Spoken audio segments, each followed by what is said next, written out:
question is how significantly is this going to alter the real estate landscape of the island city? Well, to discuss this, we have with us Gulam Zia of Knight Frank. Gulam, for decades, Mumbai and Mumbaikars have battled bad roads, very high house prices, and recently, pollution, infrastructure bottlenecks. But now we're getting, finally this dream coming true. So tell us something positive. Do you really think this can materially alter the city's real estate landscape? Well, to start with, let's appreciate what we are going to get after a long time. And it is good. This is, as we understand, it's going to be the pride of the nation, a longest sea bridge with so much of a high-tech qualities coming in, environment, etc., taken care of. So obviously, all of us are extremely happy. I am keen to drive on this tomorrow, the earliest that I can. But on the other side, you look at it, I think you mentioned about the dream of a pothole-free city. It's a long way to go because this is a very, very small segment. And whatever bridge that you're talking about is the third connecting the mainland with the city. We had the Vashi, the first one, then Airoli, and then this third one is coming up. Well, have really the earlier two changed any perspective on real estate? I don't think the answer is a big yes. So the point, as far as real estate is concerned, it is not going to make much of a change from where we see. One simple thing is that for last almost about 12 to 15 years, we've been talking about both the airport, Navi Mumbai airport, as well as the Trans Harbour Link. And most of the projects, the real estate has actually squeezed out the last drop out of that story. So I am a huge impact on real estate. At least I am not very convinced that real estate will be changing just because of this one bridge happening, because this is actually just lot of connectors, etc., also have to fall in place. Well, in due course of time, it will happen. But that said, most of the real estate has already developed and evolved. So from where I see it, I'm not really anticipating much change in the real estate of the city because of this one Trans Harbour Link. Tell us, what about the Navi Mumbai real estate prices? The entire development, this anticipation of Navi Mumbai development because of the airport and now this MTHL bridge.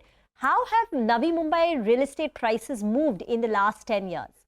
And how would it compare with, say, a Bandra or, the South Bombay of the island city? Okay, let's start with how the prices have moved in Vashi. Unfortunately, the period that you're talking about, last 1 decade, is short because of that decade, almost 7 years were the downturn of the property cycle. Okay. And it's only last year and a half things have started moving up. There's only one location in the whole of Navi Mumbai, the Palm Beach Road, which comes anywhere close to the luxury real estate of the rest of the city. Except for that, the area has remained known to be catering to the mid to lower end of the society. So a lot of new areas have emerged and where property prices have actually shot up. So there have been locations which have been absolutely greenfield locations, Taloja and that vicinity in that area, which about 8-10 years back were selling for not even 2,000 rupees, have shot up to 5,000 in last 5,000 rupees a square feet in last 7-8 years or so. So the things have changed a lot. Many new pockets have emerged. Many new developments have come up. But net it has been catering to the lowmost of the society, barring a few locations in Navi Mumbai, as I said, which are slightly luxurious of kind.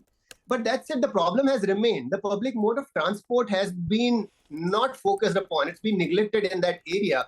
And that's why the luxury end of the market could not evolve at all. So your question, the next part of your question, how do I compare it with the Bandras and Kambala Hills or all those uber-rich areas of Mumbai? Well, there is no comparison at all. The prices on even the Palm Beach Road that I'm talking about, the best of the projects will be available for 18 to 25,000 rupees a square feet, which is what you would not find even in Andheri Lokhandwala would be much higher than that.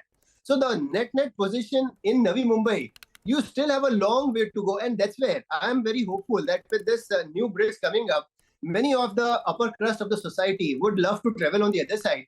And that may fire up a bit of a super luxury kind of development, be it on just Palm Beach Road or extensions thereof. But then that is expected to create some flurry, some new developments may happen. And also because it is connecting you to Alibag. There's one last connector. Once that falls in place, sure, then from South Mumbai to Alibag by road will be 1 hour journey, which will be changing the whole perspective. So a lot of new things will happen. Gulam, so there's no arguing the point that this is not going to take away from the appeal of a Bandra or a Worli or a South Mumbai. The bigger question is whether this can lead to a huge amount of development for the middle. Because for the longest time, it's the middle of Mumbai that's been struggling to find pricing at sort of affordable, ranges and price points. Though, of course, in the last 1 year, numbers have been going up. Give us some sense when you speak to developers, what are the kind of additional launches that we're likely to see over there? I mean, how many millions catering to what kind of customers? So can that sort of take away some of the weight of, let's say, the western suburbs? Not really.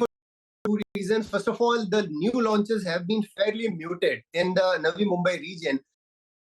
I have to come closer to the numbers that I could talk about. In last year, the launches in this area, Navi Mumbai, were hardly some 12 to 15,000 units in the whole year, which is not too very encouraging. And as I said, the answer once again lies in lack of public mode of transport. And if you're talking about mid-end of the society, even if it is mid to low end, we need to rely a lot upon the public mode of transport. Mass rapid transport systems have to be evolved. The metro of Navi Mumbai has taken almost 12 odd years. I think they're now officially inaugurating it. But then it has taken that long to create a metro, which was stuck up for so long. So we need fantastic, very, very dependable public mode of transport. Mumbai still, for whatever worth it is, the local trains are the lifeline of Mumbai. Navi Mumbai, in spite of just one or two local trains lines emerging into it, is still not anywhere close to what happens in Mumbai, say, central or western suburbs.